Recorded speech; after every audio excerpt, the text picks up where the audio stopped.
Hello and welcome everybody here to the ESL ESEA Pro League. And we're doing the Super Week. Sentinel, what's up? How are you doing? I'm feeling a little chilly, man. Oh, yeah? You know, so I felt like I had to warm up. You know, winter's coming, Anders. Yeah. This is it. It's starting to get a little chilly outside. You know, some of us just came home from California and it was 30 degrees over there. It's amazing. You know, there was an outdoor mall and I was shopping and I was just like, I was just wearing like a shirt and it was still too warm. It was great. I love it. Love it. Dude, that's what it's up with like SoCal. That's why everybody looks at me like I'm insane when they're like, you moved from Los Angeles to Stockholm? I'm like, yeah, seasons. Give me that winter. Give me that snow. And it was good fun for me as well, driving from LAX down to Irvine, because I get to cross all these places that I've only ever heard about in rap songs, you know, like Long Beach and Compton and all that. Yeah, you know, I'm here, it's happening. So I was having a good time. I knew you would love that. Yeah, definitely. But as you guys could tell, we did have some pretty good matches tonight, a whole evening booked with matches, and you can tell right here, all the way until 22, we've got Penta playing a bunch of times, EnVy twice, and then Dignitas twice. So pretty good mix of teams here. Hard to predict exactly which are going to be the best games, because it could be like a little bit of everything, it feels like. We are also sort of, you know, getting sort of halfway in towards the tournament here. So, I mean, it's good stuff. Now it really begins to matter who wins and loses. Exactly. I mean, if you want to look at the standings, which is what we'll bring up next for you guys, you know, it's starting to get towards that crunch time where certain teams, they've only got a few matches left in the pool, and you really need to be staying around where, well, ideally Fnatic, we're sitting at the top, right? But you don't want to be going over that 4 to 5 loss. You know, like Titan right now sitting at 6 losses, it's looking pretty grim for them, for example. Like the chances of them, the odds of them actually making that land now, they get really slim. It's going to come down to some kind of tie situation for them to be able to make that cut. Yeah. So, I mean, it's at the top of the pack right now that we're looking, you know, Fnatic, Team Solo mid, Team Dignitas sitting up there with the 6-3 scoreline. That's really solid, actually. And we're going to see Dignitas twice tonight, so it's going to be a lot of fun. These are going to be some very important matches for them, because if they can keep that streak up, they're giving themselves some breathing room. Yeah, I feel like that's been part of the surprise so far, that it's been so impressive. But are we live? I'm wondering if we aren't about to be live at least. I think maybe they did sneak a little bit of time in on us here, so we might as well just switch it over to the game. They cut us in too early. Damn. First game is going to be TSM and Penta, and we should be going right into the game here. It's on Inferno. Right now, we're cutting into a 3 versus 3. Bomb is just about to go down here. Carrigan showing up Dupree with an important kill and a headshot on Crystal. And it's going to be Tassin left, the only one here in a 1 versus 3, trying to see if he can make his way through the smoke, but they were never going to let him. Dupree ends up with a triple kill. Initially, just to catch you guys up, there was a bit of a fight going on over here, Banana, which meant the Penta were a bit out of position, and then the rest of TSM ended up going out through quad, through apartments, and end up in the A-bomb site with a pretty good position there. So you guys didn't miss too much. I kind of just give you, like, what needs to happen now is basically, at the end of this league, we need to see just what Dupree's pistol stats look like. Because it just seems like this guy right now, especially on this hot streak that TSM have been on, like, he just keeps delivering in the pistol rounds with headshots. Tassin, though, no joy for him. Cajun, long range tapping with the MAC-10 will pick up the kill there. And while Penta, they did go for the force buy in this round, so they are trying to mitigate that SMG damage, but it just doesn't work out for him here. 3 SMGs for Team Solo mid. Those guys are definitely looking to farm some money right now. Yeah, and I mean, Tassin in the middle was just taking that fight, although Crystal actually will pick up the priest, shooting him in the back. That looked painful, you know. He was literally trying to escape, climb up the wall there, but that was never going to happen. So 4 versus 4 now, and they've got 2 people on this bomb site trying to fight it out. Cajun with the MAC-10 not doing too much damage. A lot of. Yeah, I mean, these Deagles are actually doing some pretty good work. Cajun, he's low. He's going to get caught in the end. Taps, and we'll find him. That P90 also going to work. Just spraying through. That's ideal for Crystal. Just trying to do what damage he can. And Tabson, so long as he can stay alive here holding this line, he's looking really solid for his team. He gets caught, but there's still Strux, and this is bought the time for the rotation. It's bought the time for Crystal to come in to try and slam the door shut in Team Solo mid's face. Well, look at Speedy chasing them down. Banana, they heard him, and Sipnik's going to be able to pick up that kill. So a really good adjustment there. Sipnik is just standing still for a minute, turning around and waiting for them. He's doing it again, so he's just making sure that their push behind here is really staggered and that they're going to have to slow down every turn. Ends up being trapped in the corner. Are they going to be able to get him? He's going to get the 1 kill and the second one too, so a triple kill in the end. Pretty good defense there, and even if he goes down, I mean, he's bought some time for his teammates to get in and get that bomb down, so pretty good job overall. Yeah, no, it's, I mean, Zipnix as well is a guy who's actually been standing up, doing quite a bit of work for Team Solomid. It seems like a bit of a shift has happened, you know, for a while there, especially once Kerrigan joined up with the roster. He seemed to be just doing a lot, getting a lot of frags per round, leading from the front, and just creating opportunities for his team. But now it seems like you can really count on Zipnix in those kinds of situations. He's supposed to be the support player. He's not supposed to be the top fragger, but he does seem to be able to, when given the chance, just lock down frags. Well, frags are going to be a lot harder to come by for Structures in this corner, trying to see if he could find his way out. I think there was even a jumping shot there from Cajun with the AK. No time to even sit down and shoot with it. Crystal doing his best to stay alive, but it's not going to happen against the P90, which means Speedy is going to be the last man standing here. All they have with USPS is no armor, so not that much excitement, really. Yeah, a hard eco round for them. They're banking on this next one right here, Penta. This is it, the 4th round. And now we get into the thick of things here as Penta are going to be able to go in for the rifles. They're going to get some nades as well. They are skimping on the helmets, which is the smart move to make. Well, I mean, there's still a Galil on Kerrigan, and there's a P90 on Device. Device doesn't necessarily need to upgrade, but it looks like that's going to happen.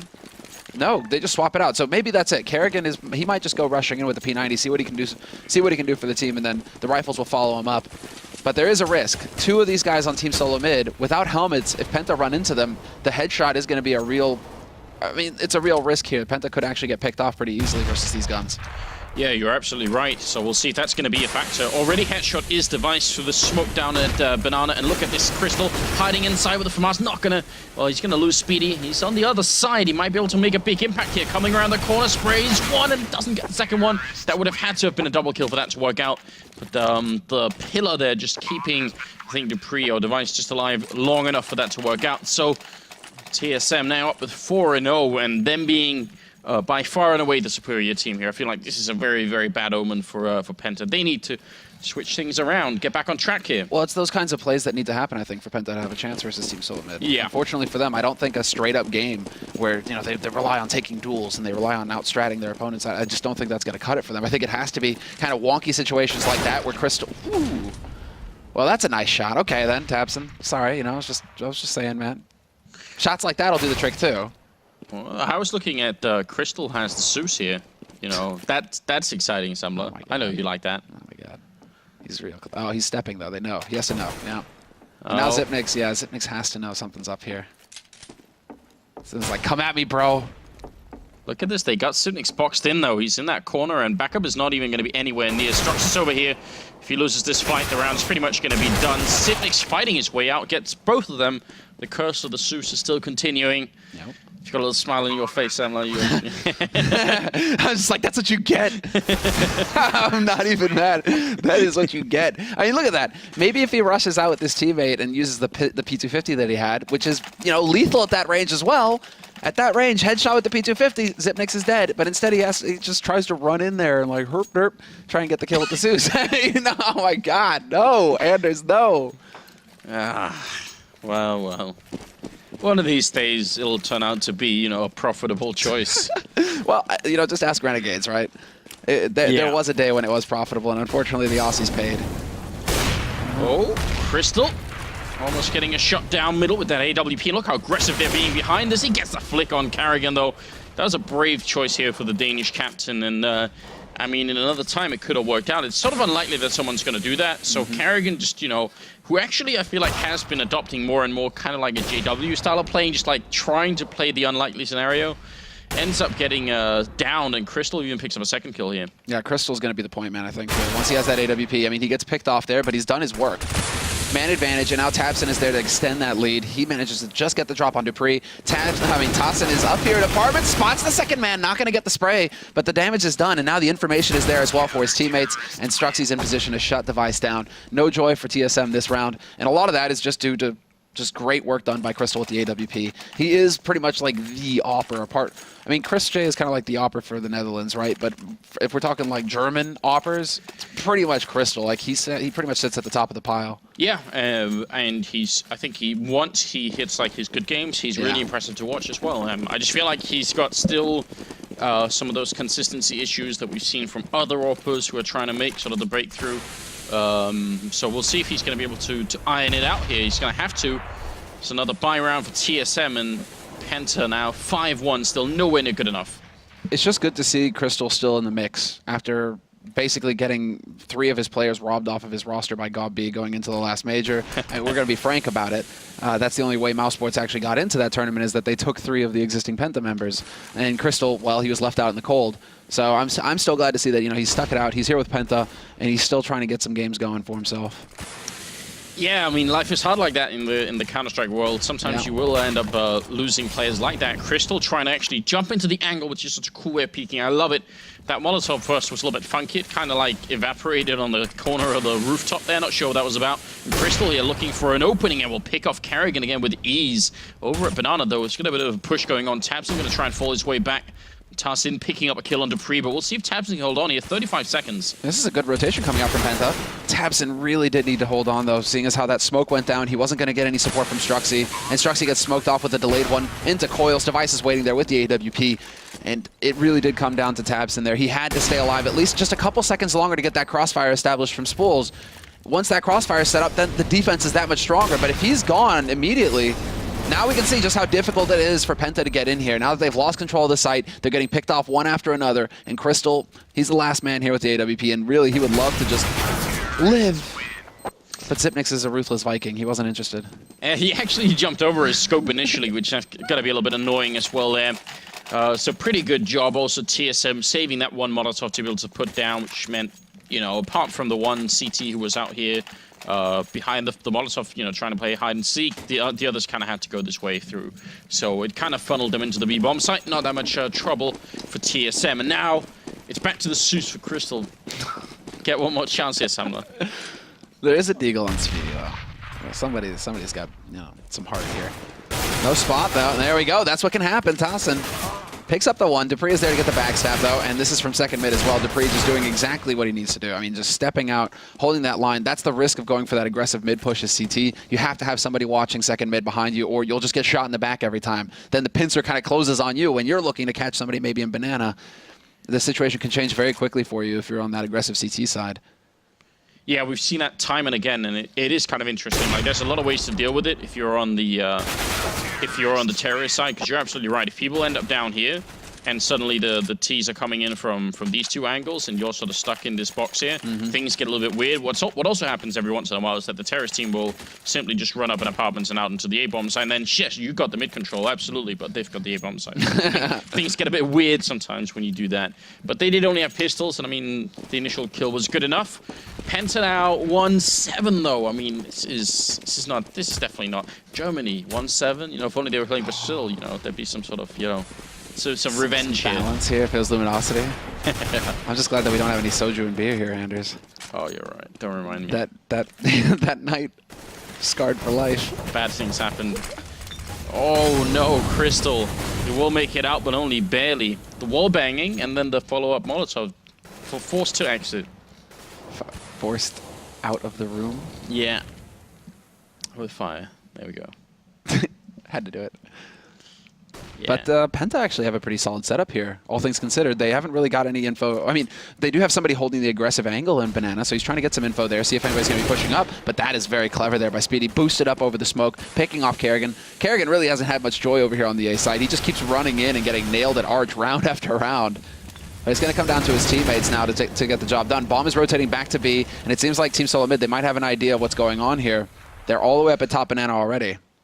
I'm kind of wondering why they're waiting so long, though, TSM. I feel like the information that Kerrigan at least got was that there was a boost there, which means you've got 2 people in Arch, and you kind of have to still have someone. I mean, you know there's 3 people there at that point, and at most 1 or 2 at B, and most likely 1, in fact. So, I don't know. I feel like maybe this slowdown here is a little bit of a mistake on their part, but they're getting a great entry. Device and Cajun picking up a kill each, and that might just set them back in the game. Speedy trying to cover the long angle into the bomb site. Not going to make it happen. Cajun will take him down, and now it's up to Crystal and Tassin, and they're in a 2 versus 2. And with 10 seconds left, that bomb gets planted, but Device, he's so good right now. That's also a difference between, you know, what makes a top-notch opper and one who hesitates too much, one that isn't up there in the upper echelon. It's just because you have to have confidence in the angle that you're holding. You have to have the patience to just sit there with that op and say, somebody is going to peek here, and when he does, I'm going to pick him off. Yeah. I'm not going to miss that shot. And Device twice there. Waits for the man on Spools, and he was sitting there for like, what, a solid like 10, 15 seconds just waiting. Yeah. Like, yeah, somebody's going to peek here. And when the opportunity presents itself, bam, lands the shot, gives his team the momentum to get up onto that site, and then holds in construction for a second kill. I mean, yeah, and I mean, experience is all it makes there. Confidence levels on Device recently are just, skyrocketing as well. He's just so sure that he's becoming like quickly one of those, top 3, top 2, top 1 players in the world. It seems, depending on who you ask, but definitely very, very strong player. So yeah, a lot has changed. Someone should probably write like a piece about the sort of just the Device career in the last year or so. It could be interesting to like get all the details. I think a certain Ginger's out there. Yeah. He's got some fans somewhere. I mean, he is definitely up there in like the elite. What Thor would say. Just basically, you've got your great players, but then you have your elite players, and that's definitely where Device finds his home. We have a bit of a stack going onto the B side here. They're trying to put that rifle to good use, and actually it does manage to pick off Kerrigan again, but that's kind of Kerrigan's thing. Picks up the first kill, trades 1 for 1, and now, do Team Solo Mid realize that they're walking into a stack here? Have they seen enough? I don't know, but they're doing a bit of damage here, and Crystal is very low on health, trying to hide in that corner there, and he's going to walk right into the shot, so dupreeh will pick that one up, shooting blindly through at the moment. Speedy trying to see if he can pick up a kill, but Device, as you said, again, peeking, confident in the shot. tabseN going to go down to Sipnix, and that will be the round. Good damage being put out. I mean, dupreeh could have died as well. There was a real chance, I think, for Penta to make that round work, but 9-1. Overall, we have to kind of say that this is slipping out of their hands very quickly. Completely. And that was about as clear an example of like what confidence can do for you. I don't think that TSM even cared that it was a stack. They were just like, yeah, we're just going to kill you. Like brute force, we don't need to back off. We're not playing scared right now. We're just going to slap you around.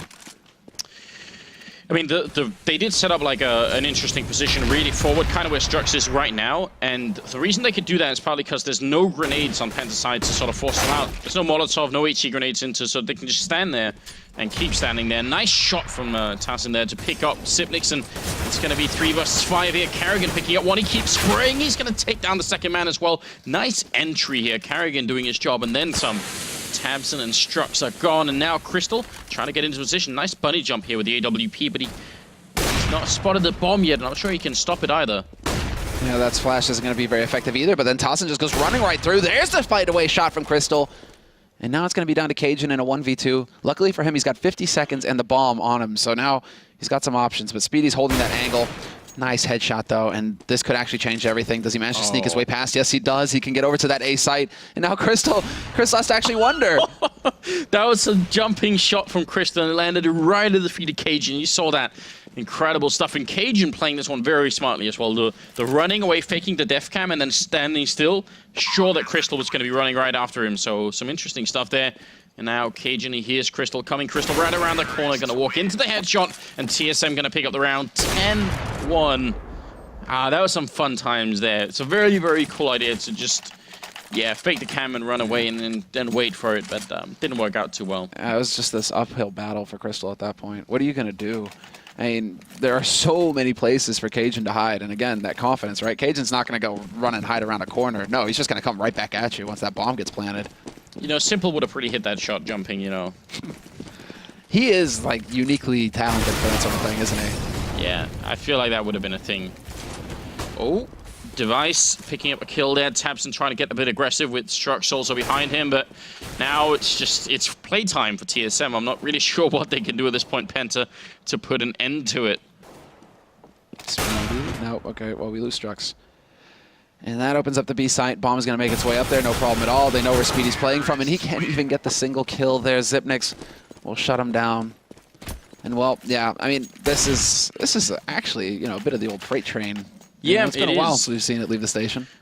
I mean, the answer, it seems, for Penta is the double setup. I mean, we've got to bring up this point as well, similar of the round difference. That is going to be a factor. If you end up in a tie or something, then it comes down to round difference. And right now, TSM, I mean, they're looking pretty good for round difference. Ooh. That they are. They're 2 maps behind Fnatic, and they're already tied with round difference. Wow. So if they crush Penta here, if they completely crush them, that's going to give them a good lead over Fnatic going into the end of this season, because right now TSM are second in the group. We saw that earlier. Kerrigan not going to be able to get that 180 spray down. tasiN with the P90 going to pick him off, but then Xyp9x also managed to pick up a kill, so we're still in a 4-on-4. And Penta, they're at a huge disadvantage just because any 4-on-4, 3-on-3, 2-on-2, is going to favor the terrorist side, but then these terrorists, they still have all their nades, and they have superior firepower, whereas Penta right now... And more health as well. Yeah, they're hard-pressed. Everything is not working out for Penta here. It's not the start that they were looking for to the evening. They will be playing a lot more, of course. Dupree turning his back and should be going down, but somehow escapes for a moment, which leaves Strux alone over here, AWP in hand. Gonna miss the initial shot, trying to see if he can get the re-peek in here. It's a bit dangerous. If he dies, so does this B-bomb side. He's gonna pick up the one, but Cajun jumping up. Nice push there from EnVyUS and Cajun, and now Tabs and stop it. 35 seconds gonna be rushing through. Sipnik still gets the shot, even with the flashbang. Bit of a robbery there. Yeah, no doubt. He's not actually covering Cajun as Cajun plants the bomb, though, so that's a little awkward. Dupree's very low on HP as well, so this really does have to come down to Zipnix here. Dupree decides to scope in, though, and he's just going to take that fight and win it flat out.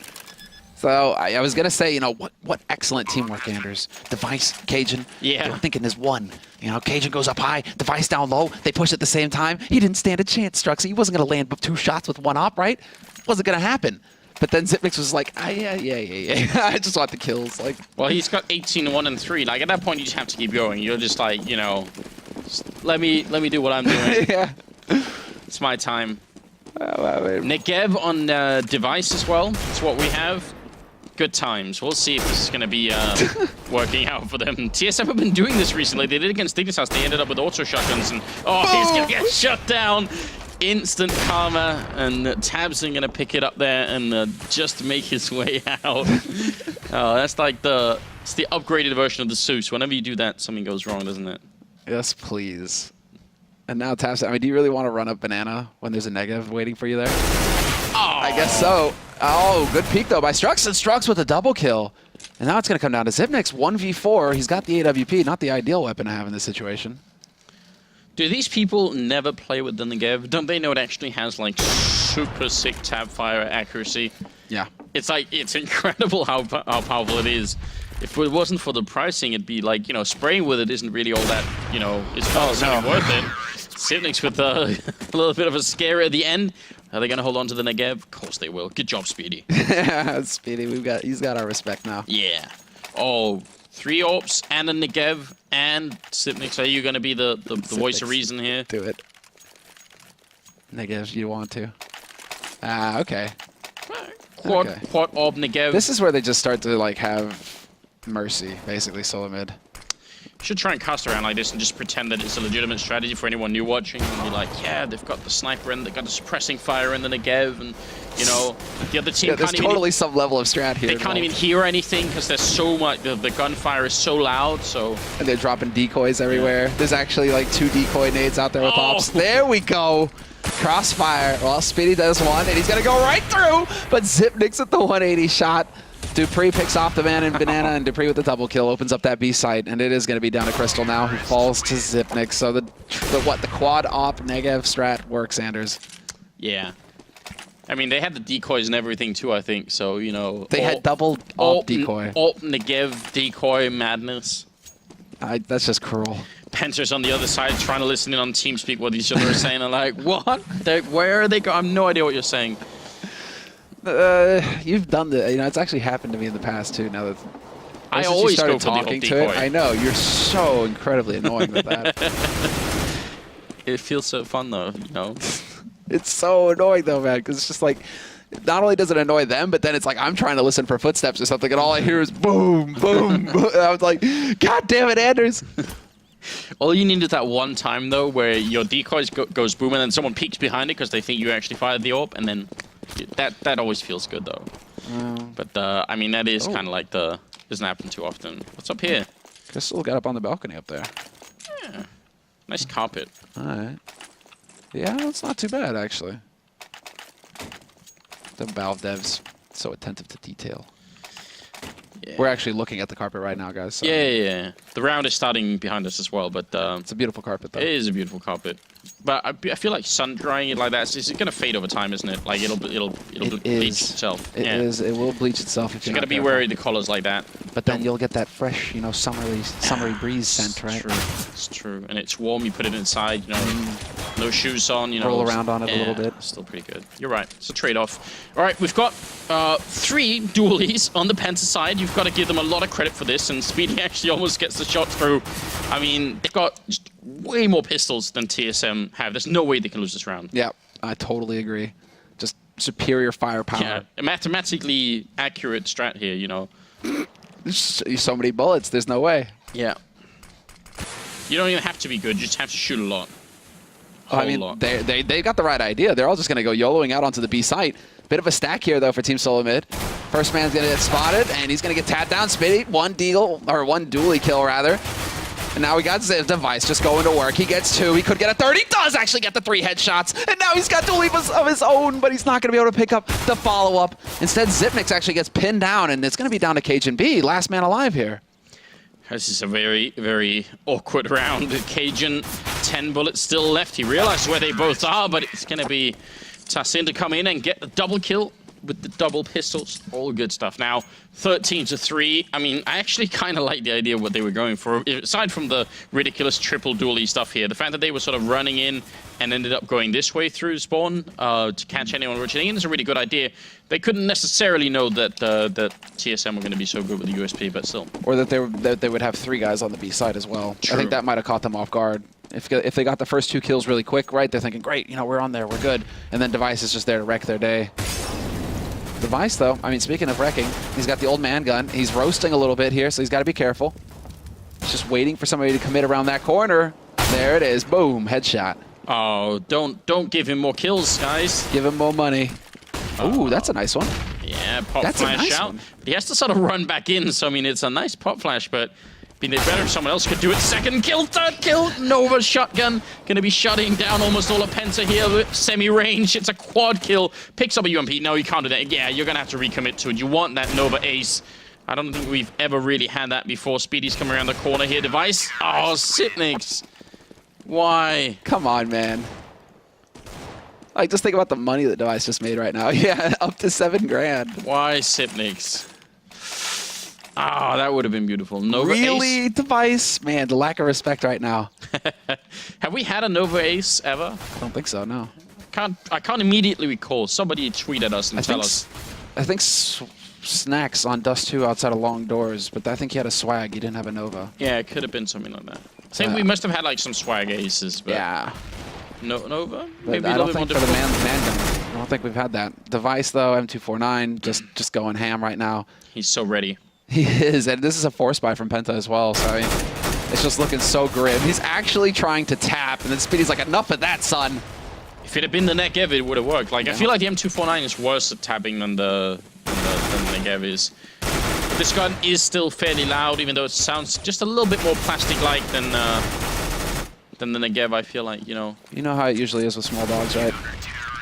Spark's so loud, Anders. Yeah. Then you just want to step on him.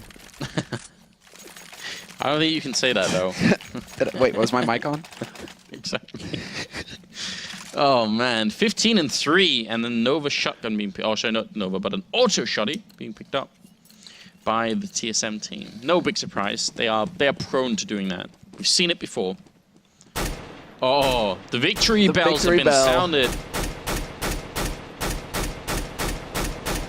And we can't really hear anything except for that. It's so loud, and maybe also a bit of a sound issue there.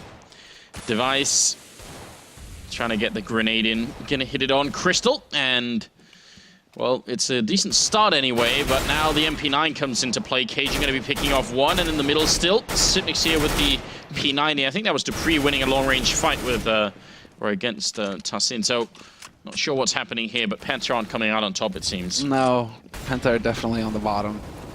I mean, Strux and Tabson are the last 2 alive here, 2-on-4 for them. They've got an AK, a Tech 9, and a single HE versus an auto shotty and M249. I mean, there's no losing here for TSM.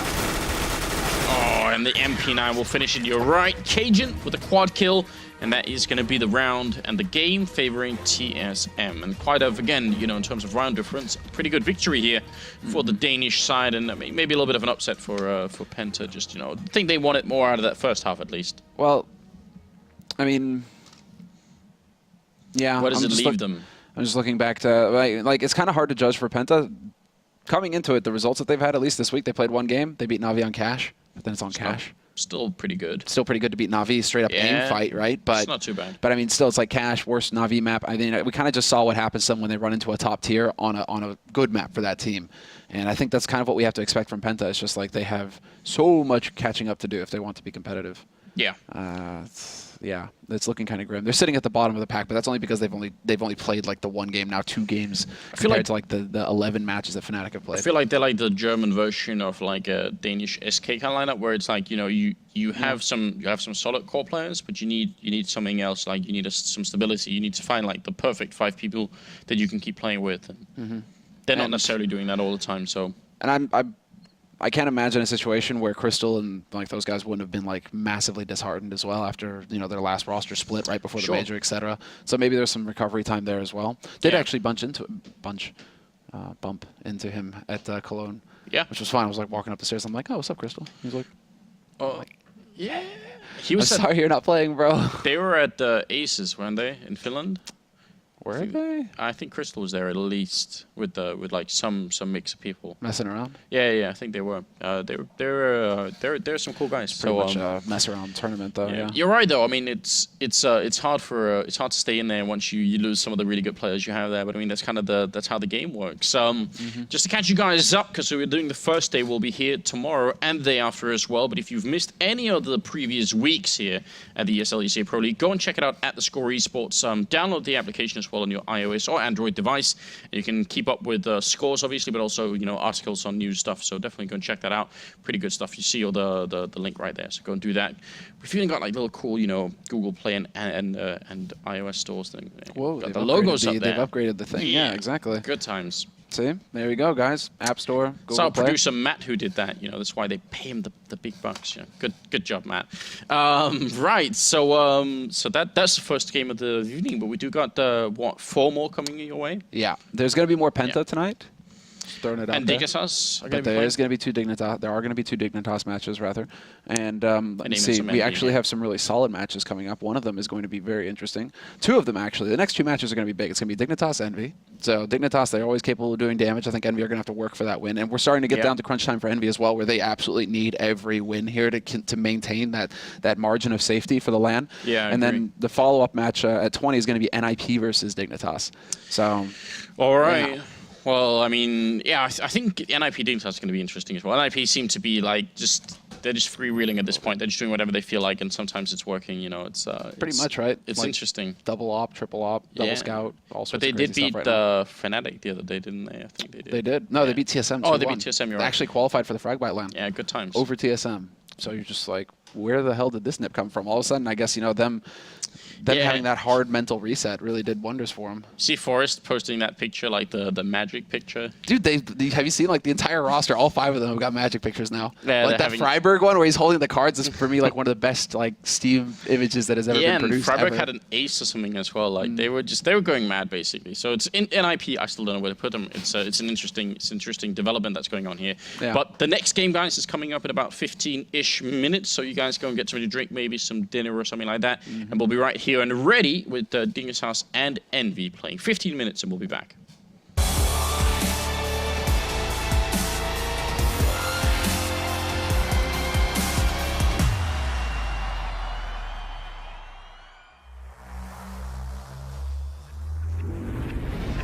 Hello everyone and welcome to the Intel Extreme Masters. Delta Times debating that he gets it. Oh, it's beautiful. Exists. 2 kills could never be so important. Go for it behind the fountain. Kerrigan's just gonna charge him down. He's gonna miss quite a few pistol shots. Kenny X, he won a kill, and then he gets the second. Kenny X touches the round.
Welcome back, ladies and gentlemen. It's going to be the second night of the evening here at the ESL ESEA Pro League. I'm Anders. With me is Semler, and we've got Dignitas playing Envy now on Cash, best of one game. And as far as this map is concerned, it's kind of all signs, again, pointing towards the favorite team here, or the elite team, which is Envy. You know, similar to what we have with TSM and Penta on Inferno, Envy on Cash. They're a team to be feared on this map. Dignitas, not a super good map for them, and they're the underdogs already. Like, no matter which map they take it to, still kind of have to, like, throw in with Envy being the heavily favored team here to take this one, Anders. Yeah, I have to agree a little bit. I mean, I feel like Dignitas have been, sort of surprising us a lot recently. Got some pretty good results in, so maybe it's not even much of a surprise anymore. Actually, I'm sort of reaching a point where I'm like, I actually kind of expect them to play like a really high level of Counter-Strike. So, you know, now it switches for me. Now I go into being disappointed whenever they don't. So, do you feel like that's because of Schneider? Do you feel like that, you know, that added firepower, you know, being brought onto the team, consistent firepower, unlike Nico, you know, that's been brought onto the team? And do you think that's the thing that's making the difference here for Dignitas? Schneider, it feels like socially as well, he's in a good place with the team. Like, you know, there seems to be like a kind of light-hearted spirit, you know, going on. Like, everyone's having like a good time. AC, I feel like, is like, you know, evolving as like an incredible, like, like a Danish player in the Danish scene, and just outside of it too. Really, really strong stuff. Pimp, I still like a very high level of focus. I feel like the whole team's super focused. I think that's like the main thing that I have to take away from it, is just like I still feel like actually Kjerby, that we've been like sort of, you know, promoting as like up and coming talent, and he's like super young still, so there's a lot that can change. But I feel like maybe his role in the team is like the least defined right now, where it's like, you know, what exactly is like, what's he supposed to do? It's maybe a little bit more tricky in that sense, but he still has really good moments. I still think he has like all the qualities of someone who could be like a super player, but maybe he's just being eclipsed right now by AC, Schneider, and Pimp. Well, yeah, and not only that, like Schneider, he does have a big impact on the game atmosphere for the team because he has so much experience. Yeah, so you know, going into the qualifiers, for example, Did win a major. Exactly, won the first one with Fnatic, and he's got a lot of experience on LAN, a lot of experience playing against these players right here. You know, against for example, you know, like the Envies, the Nips, the Virtus Pros, etc. Like, Schneider's going to be able to keep their head straight and make sure that they stay focused and not get down on themselves as things start to get difficult. I think that's the most important thing right there, is just the fact that he is bringing that experience to the roster. And I mean, MSL recently has been just in a very good spot, I think, as well, in-game leading. But the thing is, he's also obviously going to have a really tough time against someone like Happy here, because it's you know, that's always rough for anybody. So I feel like MSL has shown a lot of promise recently. Never like a guy that struck us as being particularly skilled as an in-game leader, but I feel like he's put in a lot of hard work. So, well, he brought it. He came in after Fetish left. Like, the original roster was with Fetish, and they just noticed the same things. I mean, that's why Fetish was initially removed from TSM when they were Dignitas, and when they made that swap over to TSM. It's just that, you know, Fetish wasn't fresh. He wasn't bringing anything new to the table. It was a lot of the old stuff, and they got figured out, and he wasn't really changing it up. MSL shows up all of a sudden, replaces Fetish, and Dignitas become a real threat. All of a sudden they have more aggressive T sides, they have more impactful T sides, and they're actually starting to become a threat in that aggressive, you know, offensive half, rather than just having to constantly count on their aim carrying them through on the defense. But I mean, I think for MSL, it used to be that there was like this Danish trifecta. Whatever team they were on, it would always be like MSL, Pimp, and Nilla. And honestly, in my mind, the only one that I sort of cared even a little bit about was Pimp. And I feel like MSL and Nilla were just like off doing like random things in the Danish scene, and like, you know, never like high enough on the radar, or like, you know, big enough blip on the radar to really care about. So I am super impressed by MSL's like, you know, return to, or like, I guess like entry into a really high level. I feel like he's done a really good job. So it's that sensation probably of, you know, okay, these guys, they're dedicated. Kjerby like took a hiatus, basically, like took a sabbatical from school to focus on CS full time. You know, and like guys like Device and Zipnix, who basically had like a year left in their thing, decided to stick it out and basically went through hell because they literally never slept. You know, it was like school all day and then CS all night and then sleep 5 hours and do it over again, right? You know, Kjerby decided, okay, it's big enough now where I can go ahead and take a little bit of a break and focus full time. He's just an example though on the team. You know, Schneider as well, one of those guys who's fully focused. And Pimp, one of the hardest working, long time, like grind it out kind of guys as well, who's had just so many struggles in his career, and he just keeps on going. He just keeps on holding out for that team. Now we match all of that to then like the ridiculous raw and like raw aim and skill that's on the enemy team, and that's the big problem. You know, you can take all your homework and like, you know, try and bring it to class here, but envy, you know, they are some superstars. They're and the that's dogs. Gonna be, yeah, that's they just gonna eat be your homework, Anders. Exactly. That's pretty much it. No excuses is going to be good enough this time around. It is going to be mainly armor on the Envy team here as they get stuck on the terrorist side, setting up for maybe a push into main, while on the Dignitas team, we've got pretty much a similar setup, 4 armors here. Yeah, a little bit of a bait there on the Envy side and A main, trying to see if anybody on Dignitas was holding aggressive, if they wanted to go for a peek once they heard those steps. But it doesn't really pan out that way, and Envy, when they realize, well, they aren't going to peek us, they're actually playing smart right now, Dignitas. They aren't really giving us much to work with. They decide to rotate back around towards that B site, and this is ideal here for Envy. There's only 2 guys holding anywhere near here, and Pimp gets tagged down to 20 HP right at the beginning of this, so it's further weakening the B defense. This is going to be perfect for Envy. They can just go crashing in here, and all they have to worry about is MSL. Oh, he gets that first click, but then, he actually gets a second one on Kiyoshima. Those bullets must have landed simultaneously, because I swear he was dead before actually he got the return frag on Kiyo there, but bomb will go down in the corner here. Nice plant position. Kirby winning a very crucial fight against Happy. If he dies, then there is no flank, and Envy have a really good defense.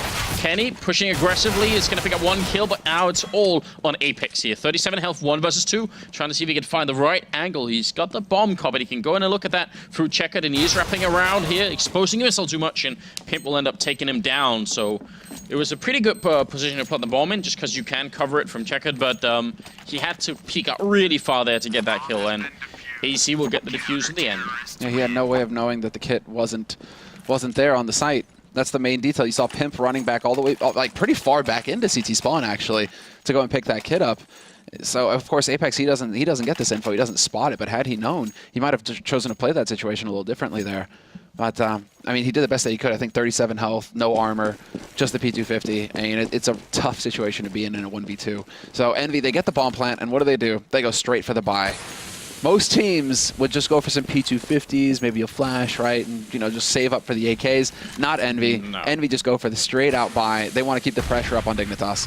This is almost like the Envy test, isn't it? It's like, are you good enough to handle this? Then we'll start taking it seriously. If not, then, you know, we're gonna roll you. So already opening up with a headshot, of course, from the Deagle. It's gonna be Happy, and then we've got 2 other Deagles and 2 Tech-9s in play here.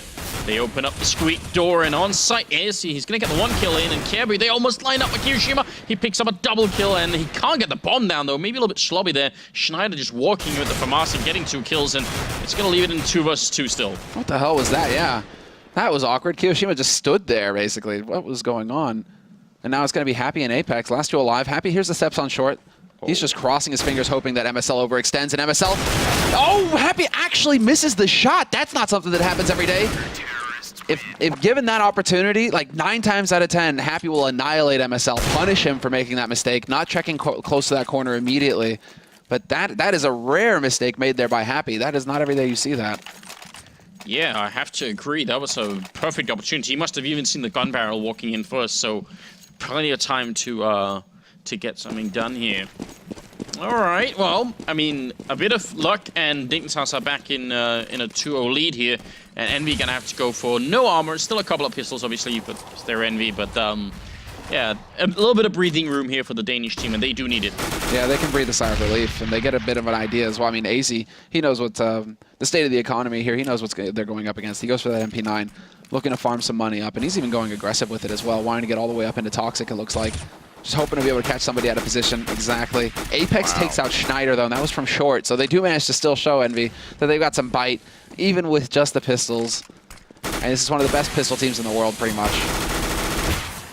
Yeah, hard to argue against. Their success at winning the follow-up round to the pistol is pretty legendary at this point, which is a little bit silly because, I mean, they do actually lose an incredible amount of pistol rounds, which seems like, you know, why not just try and win the pistol round, but yeah, I don't know. There's some French logic in there somewhere. It's the Glock, Anders. It's the Glock. They can't all have Tech-9s and Deegs. Oh, Apex crouches in, and Pimp got to be careful here. This is pure headshot range for the Deagle, but he's going to take out Apex and MBK to follow. Really good job here. Stays safe as well, and Kenny and Happy are going to be the last 2 left. Happy has stolen that M4, and they're boosting up, and a nice headshot is going to down MSL. He's going to go for the peek again, but aim punch is going to put him out of the round, and Kenny now on the back lines here. 11 health left, 1 versus 2. He goes down to AC. So it will be the round for Dignitas, although a very expensive round, just like the last one. Well, Happy had to take the risk. For a moment there, you're thinking, why did he step out into the open, right? But then, obviously, if he's getting a shot from there, he's clearly telling Dignitas, there's 2 guys back here behind quad boxes. You know exactly where the 2 of us are playing from. And Happy, that moment of hesitation where he didn't drop off immediately and start moving, that's what cost him. He got caught out in the open. And, well, what could have been a clutch situation there for EnVyUS kind of just fell into Dignitas' hands. EnVyUS can still be happy, though. They get the bomb plant out of that situation. They still get 3 kills. And so Dignitas, despite winning 3 rounds so far and getting up on those rifles, they don't really have a whole lot of money to work with. Oh, bit of a misstep there. Kenny looked like he actually had the timing right, but Pimp will end up winning that fight, and that's a good sign. And you're absolutely right about the money. Dignitas, if they lose here, they will be straight out of money, and Envy will pretty bounce right back into the game. So this is actually a critical round, a huge round here for Dignitas if they can pick it up. And they're going to go aggressive. Yeah, Pimp. He's just waiting for somebody to go for the peek, but he could find that angle. Happy, though, he is scoped up. And Schneider, in the meantime, takes out Apex. There's the jump to get the info, and Happy now going to be ready. And Kiyoshima's the one to land the shot, though. Happy, just a little off point today. He might be able to pick up AC, and this could be a golden opportunity here. Happy, expecting the forward position, though, will step out into the open and get picked off. So a 2-on-4 situation now for Envy. They're slowly getting picked off one after another here. Dignitas doing an admirable job so far on the defense. Yeah, 2 versus 4. All they really had to do is wait for someone to try and put the bomb down, and then they should be able to retake it in full. There's no reason to really risk anything here. Kirby will be going down, caught off a little bit there, up at the railing, and Snyder playing a great position for what's coming, but he can't win that fight. Low on health, and Kiyoshima takes him down. MSL sneaking in, finds the angle, and almost kills both of them. Grenade, he does not have one just yet. Kiyoshima going to be the last man left here. 1 versus 2, and actually there was a grenade put out by AC there, so now Kyo at least going to get the bomb plant. Don't see him escaping from this corner, though. No. But he did his job. That was the best case scenario. That's the long play. He's not going for the big frag wheel moment. He could still win, but they peek him together. Great coordination there on Dignitas' side. That's all Kiyoshima is hoping for, is that one of them is going to step out, get impatient, try and make the play happen for himself, and then he gets to turn it into a 1v1, a situation that he can win. But Dignitas, they're really showing some solid work here, some solid team play. And that's what you need if you're going to beat Envy. If you can't 100% rely on your aim to win you every duel, you need to be able to communicate effectively and be able to work together as a unit just like that. I mean, it is another round where they're down to only 2 people left alive, and I think Envy, combined with the bomb plant, they feel like that's enough for us to want to break them. I mean, it's kind of disappointing. You win 4 rounds in a row. The most you have is 1,700 on AC there, so got to be careful. He is 7-1-1, so I'm glad we started off by highlighting him because he's been doing a good job. If they push B right now, then Pip is going to be the only one there, so that's a bit of a strange setup. Look at this from Dignitas. And right now, Envy have no map control. They have no information to go off of, so it has to be a quick play here onto the B side, and Pimp is going to pick off Apex because currently Dignitas pushing all the way back into T-spawn. They're going to wrap in, and Envy, they're going to get caught in a vice. Bomb will get planted, though. They do get control of the B site, but this is still an advantageous position here for Dignitas. They've got that man advantage, and they're going to have the element of surprise coming in from the back halls. They should have, although there's one hiding just to the left here, and it's Happy playing in Toxic, so now they've got him at least boxed here for a while. Another couple of members are coming in. Can they pick him off? MSL crouching around the corner. Is going to get headshot by Happy, and he's looking for another couple of kills here. Nice spray and takes down Schneider. And now it is going to be AC and Pip left here. 2 versus 3. Pip picks up a kill. He actually wants to go for the retake. A little bit dangerous. And now he's in a very bad position. Don't see any way, and he's going to end up running out of the bomb site here. So Envy barely making it out. But, you know, I am still impressed. This is a round that you only throw, I think, if you're playing against Envy. I think MSL basically said, look, we know that they're mad enough to try and do something crazy here, so let's double push in main, double push in Squeak, see if we can't catch them completely off guard. I think they're actually trying to play on like Envy's side of the court here and just say, you know, we're gonna throw you really out of your comfort zone. If they didn't do exactly what they did Envy this round, if they had, you know, tried to hang around middle or something, this could have been a huge round for Dignitas. So maybe a little bit of misfortune. I still like the idea. Well, exactly. It's pretty much from our perspective, right? We have the eye in the sky, so we get all the info round after round. And so far, Envy have been very consistent at just spreading out across the map in 1s and 2s, looking for a pick. So you're right, Anders. If MSL, if they decide to push out like that in force, it definitely falls about for Envy. Nice shot there by Schneider, taking out NBK, doing enough damage with that P250, but this is still an eco round here for Dignitas, and so Envy should be able to wrap things up neatly here. Nice spray by Happy, picking off Kirby. Looks like Happy's starting to get warmed up as well. Yeah. He definitely looked like he had a bit of a slow start to the map. But that's always kind of been the Envy curse as well, right? You know, first net map of the night, they always seem to struggle a little bit, and then as the map progresses, this is where it starts to get a little dangerous for Dignitas. Do they have enough money for a full?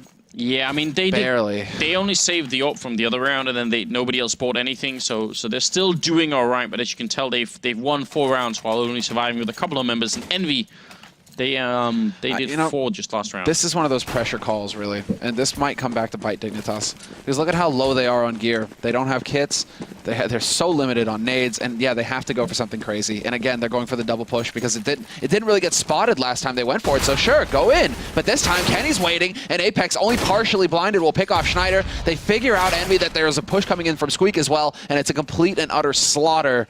Wow. Envy were completely set up, ready and waiting for any kind of crazy stuff to come out from Dignitas. And unfortunately, MSL, this force buy is going to completely screw Dignitas in the early game now. Because before this round, Envy are still only sitting on 2 rounds. Pimp has been doing great work with the AWP. Just go for another round of eco, give Envy a 3rd round, and then just shut them out when you have everything you need, right? I mean, this is going to be a bit of a confidence break here as well, because, you know, you pull a move like that, you expect to come up with a lot more than you just did, so probably a little bit of frustration, I imagine, in the Danish camp here, as you're right. 4-3 is going to be the scoreline here. Pimp, M4 in the middle, does get a good timing there on Happy, and he's just trying to stay alive at this point, and that's pretty much all that he can do. They still haven't put the bomb down. They're just, like, looking to box him in and get this rifle away from him. That's some cruel play coming out of Envy. Nicely done. Does Pimp get greedy? He does. Gets actually quite a bit of damage dealt to him by that HE, but he will get rushed down by Kenny, who has no fear at all. 9 HP on Kenny. He's like, YOLO.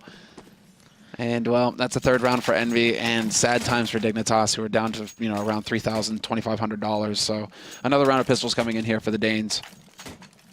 And you really start, and especially considering the strong start that Dignitas had, you're starting to think, okay, this is where they get that confidence, this is where everything starts to go well. But then 2 hard rounds, this is where the jitters will start to set in for Dignitas.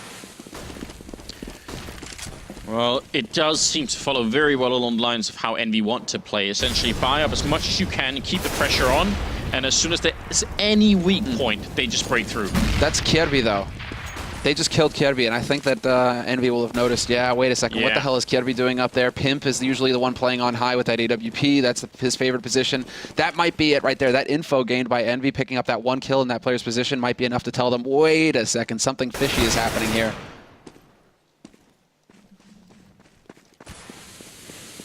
So now, well, I mean, Envy basically should be a cleanup round, although MSL gets that timing. Kiyoshiba, he's planning for Made and then realizes, wait, I don't have anybody actually watching my back. Schneider, though, will be the last man here for Dignitas, and, well, that round of eco really not panning out unless he can get some kind of magical headshot kill here. No, Happy just dunks him. Get out. He did get leg jumping up on the box as well, so that ties the scoreline at 4-4 moving into the 9th round. It is finally time for Dignitas to have a really good buy here, but you can already tell how much they've slowed down, and I think, yeah, Kirby's at 1, 3, and 8 right now, so not finding too much luck either, but we'll see if that can change. Kenny has the AWP, and so does Pimp. Yeah, again, you know, highlighting Kirby. This is the main thing for him, is that it seems like in the big matches is when Kirby seems to fade, right? We see huge plays from him against teams of like even skill and against other tier 2 teams. But when he starts facing the tier 1 teams, it seems like that's when Kirby starts to fade a little bit and struggle. And that comes down to experience, just plain and simple. He's one of the youngest pro CS players right now in the field, so it's something to keep in mind. But it seems like he still needs a little bit more experience to be able to, you know, keep that level, maintain it versus the very best. Yeah, maybe try and just like reset himself mentally, because I feel like maybe there has been a lot of pressure on him in the sense that everyone's been saying he's so good. NBK stands in the middle of the smoke, and Kirby sprays blindly through Schneider. He gets a trade before he goes down. Kirby in the middle. They could have been a great kill if he could have lined that up. Would have given them the bomb as well, but Apex just a little bit too quick then, and now it's back into a 3 versus 3 with about 44 seconds left. MSL going to check the middle. That's some really good information. Is he going to realize that Happy's up there? I'm not sure. Happy sneaking in on top of him. Oh, and MSL should have been going down way quicker. There was actually an opening there.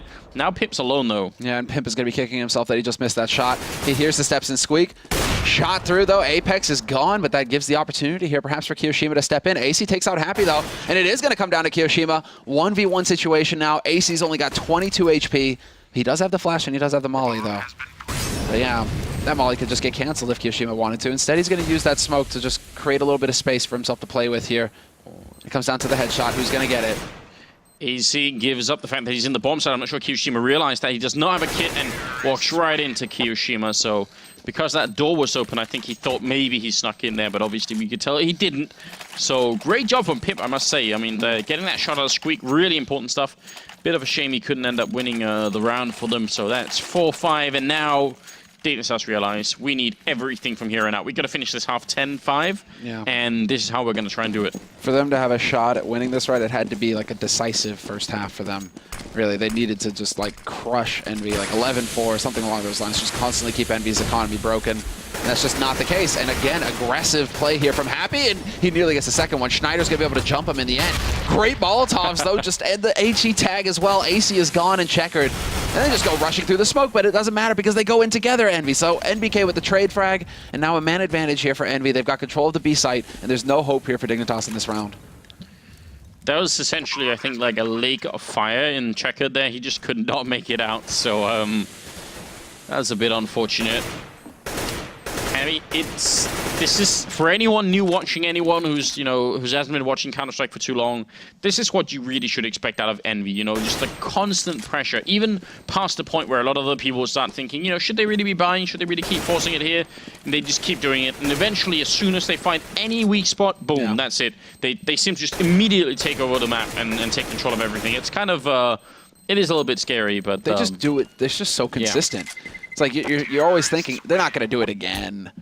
It can't possibly happen again. They're going to get shut down this time. They're going to get figured out. And yet, the Envy are one of those teams that are just they have this uncanny ability to just grind rounds. Yeah. And you're right. I mean, it's just they find that weakness and then they crush their opponent's economy. It's like T side on Envy. They're just so good at making sure that the CT side never has what they want to work with. Like Schneider, where's your gun? Okay, there it is. Bit of a delayed buy there from Schneider, but it's just full rifles. They actually have some nades, though, this time, Dignitas, so that's going to be a bit of an advantage, but Pimp doesn't have his AWP. Yeah, myself thinking about that grenade for a moment, but deciding against it. Happy's been snuck up really far into the middle here. This is a lot of information and a lot of audio information he can get from what's happening there. Schneider and Kiebu holding that A bomb site. Feels like it's going to be an A hit. Look at Happy just walking out there. No information. Bit of a weak setup here for Dignitas, I must say. No refrag. Just because Kiebu's so worried about what's going to be coming out through A, he can't actually face Happy and try and get that frag back. And then now Happy's allowed to get right into Z. Oh my god, it's going to be a slaughter. He picks up another kill and he spots the second man going into CT as well. So now EnVyUS, you can see the instant reaction from them is to just start swarming. You can actually shoot through into CT spawn as well. You don't just have to do the angle there. So Apex could have even continued to spray if he wanted to.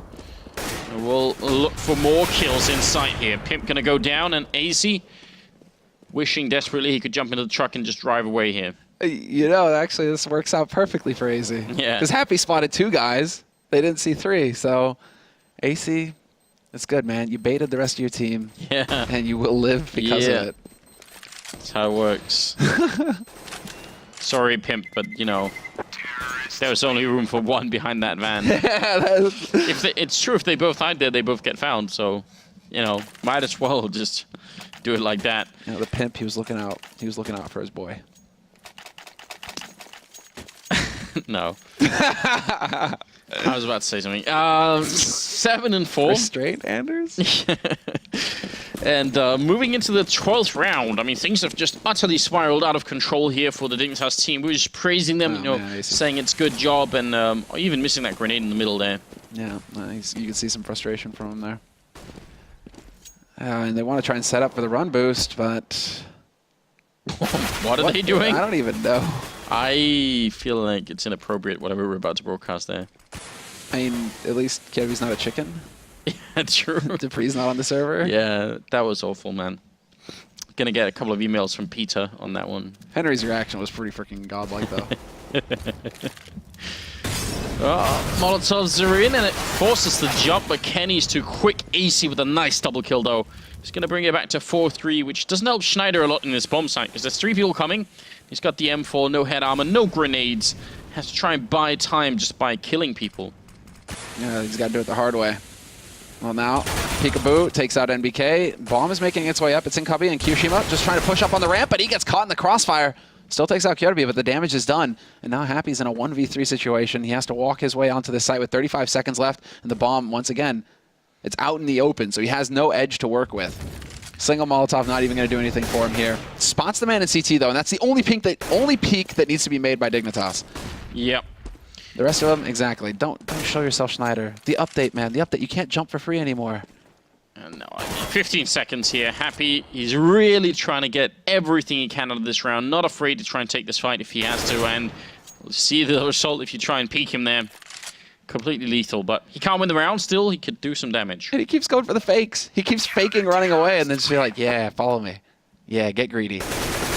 See? Frustrated a little bit there, you know? But that, like, how many fakes did he go for there? Like 2, 3 in a row where he just runs the distance and then walks back in? Yeah. He's playing a bit of a mind game on them there, and AC at 12 kills right now, Happy at 14, scoreline being 7-5, and even if EnVy don't win any more rounds this half, I think they're still going to be in a great position come the second half. But I mean, Dignitas once again, they win a round, but they only survive with 2 members. Yeah, that's Happy will still be like, okay, pretty pleased. Okay, now we get it. Yep. Nope. Oh man. That's taking just a little bit too long. They might try and go for it now. A little bit scary. Looked like they almost fell into the fire from the squeak doll there, but not quite. Kirby hiding in the corner. That is a dangerous corner to hide in. People regularly check that just by shooting. You can see Kenny can actually hit that angle, so gotta be a little bit careful. Now boosted up in middle. And again, the mid control for Dignitas is almost non-existent, and it did cost them around earlier because Happy got to sneak up highway, so you've got to be careful. But Pimp has rotated over this time. And all remaining members for EnVy, it looks like they just want to come crashing through one single point. Yes, it's going to be the flood. How's Pimp going to stay in that corner? Apex goes down. Kirby with a big grenade. But there's the Molotov one side. The other side, Pimp, he couldn't even do anything. NBK to take him out. Kirby in the corner. Sprays one, but Kenny's there. Now it's all on AZ. Yeah, that's some confidence as well from NBK, just leading the way with the bomb. Knows that his mates are right behind him, that they're going to be able to follow up that frag. And now it's going to be AC stepping forward. Doesn't deny the plant, but he gets a key frag. Brings it back to a 2-on-2, and they know that Kyoshima was playing behind Forklift. MSL's there to pick up the kill. And now it comes down to Happy. Bomb is not planted for him, though. This is, hugely ugly. He doesn't get that frag. MSL, he's got 11 HP. He might start roasting here, though. He's right on the edge, but 1 second, and it's not going to be enough. Happy, he misses the nade, and that's going to cost them the round. That was actually a hard Molotov to throw as well. That would have been very interesting if he could have actually hit that perfectly. So pretty good job there. I mean, Dignitas surviving the round in spite of some awkward positioning. Again, I don't understand the lack of mid-control and Pimp in that corner. When you're this late and EnVy have that many grenades, I mean, the only way for you to win that fight is if you just hit the first AWP shot and then run away, essentially, because otherwise you're going to you're going to get Molotov. Double AWP, though, this time Schneider and Pimp both, and we'll see if Dignitas can turn this around. And I mean, a testament to just how much money EnVy had. They still full buy with Molotovs, AWP for Kenny, everything they want. And a kill as well. Timing is there. MSL blinded, doesn't even know what hit him.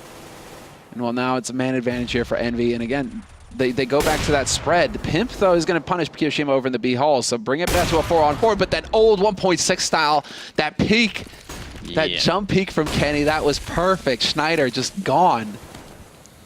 Really good stuff there. That's when Kenny starts to feel it, you know? That's when you start to see a glimmer of the old Kenny who was so brave, would just peek all angles. Yeah, he's definitely making his way back to that level. Oh, Kirby body blocking the Molotov. Maybe he could have like caught it and thrown it back. Oh yeah, man. We call him now. Oh, nice shot. A little late on the HE, unfortunately. That's only going to tag up Kenny. Molotov going down. Double molly, in fact. Pimp can't even get anywhere here. And now it's going to come down to his teammate, basically. Kirby working his way through. Does he get the drop? Wow. This could be the moment here.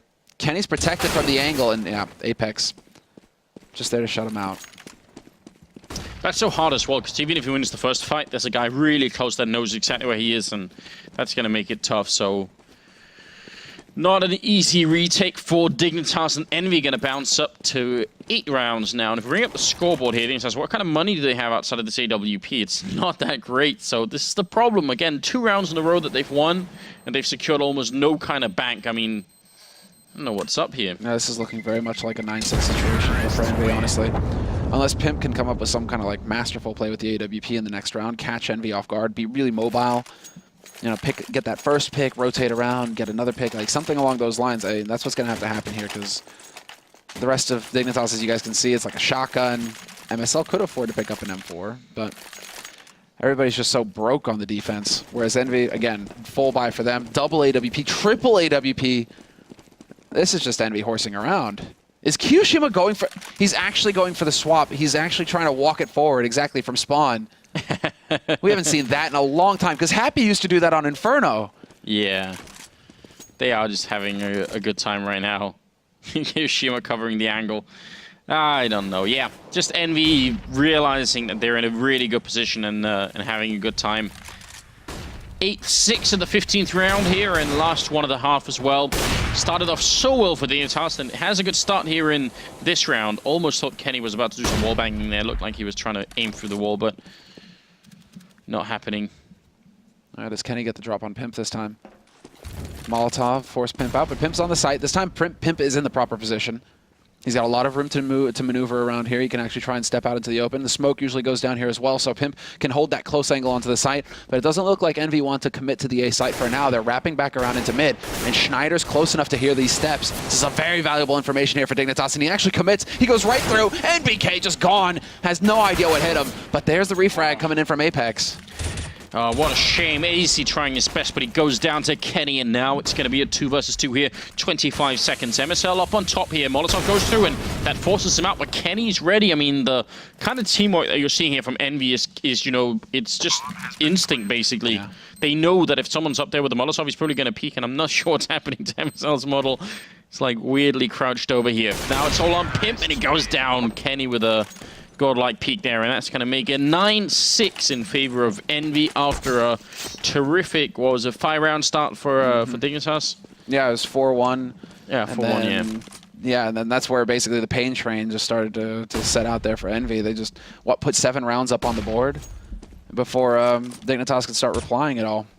So, I mean, the problem is that, well, it's pretty obvious if you guys have watched any cash, or at least high-level cash, it's just that right now, we expect this kind of scoreline for Dignitas. We expect them to have 9 rounds, EnVy to have 6, and even then it would be kind of a close kind of situation. The fact that EnVy have picked up 9 rounds on the T side is a huge lead going into their defensive half here. So they're going to get the swap over onto that CT side, and I mean, they struggle with pistols, but they're still just as dangerous when it comes to, you know, that second round force buy situation. Boom. Schneider with the no scope. Okay, then.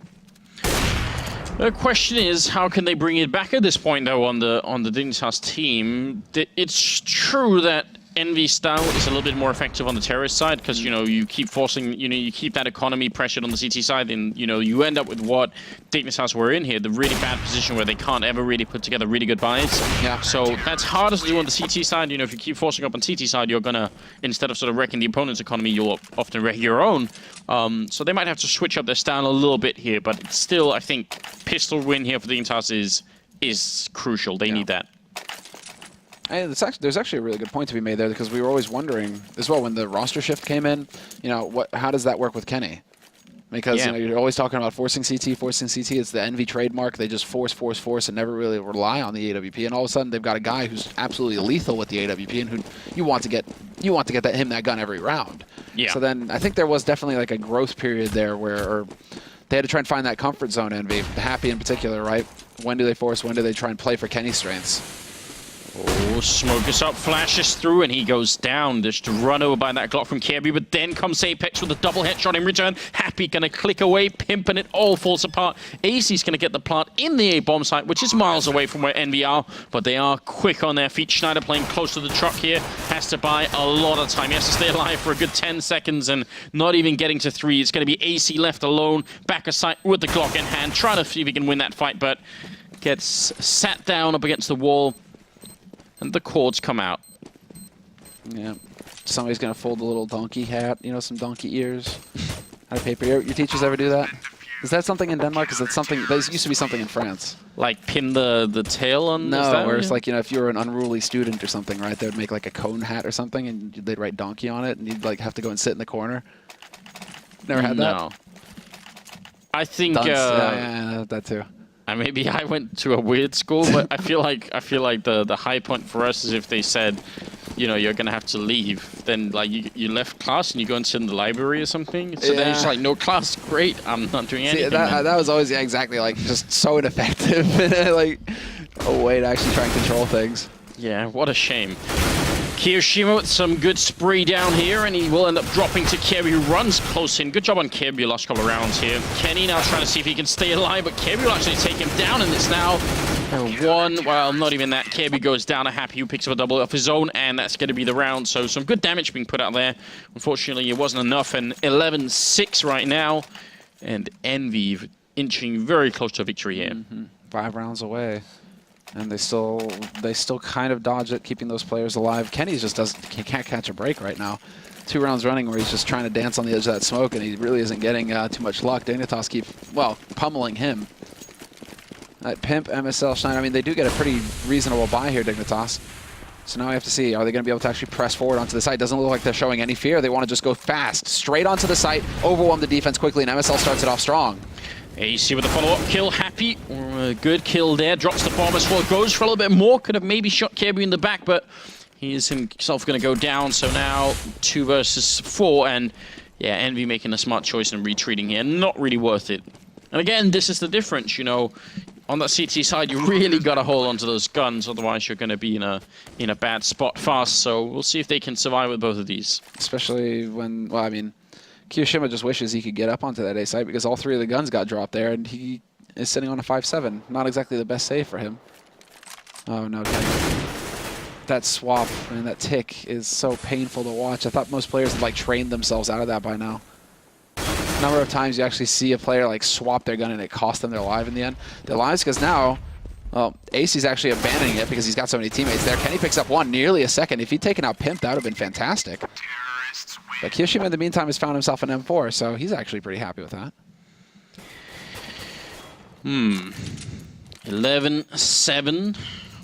Still, I feel like it's a long ways back, but they have managed to win that crucial round there. And I mean, the rushing approach really worked out. Just running in, getting that entry frag, and leaving Happy alone on the bomb site.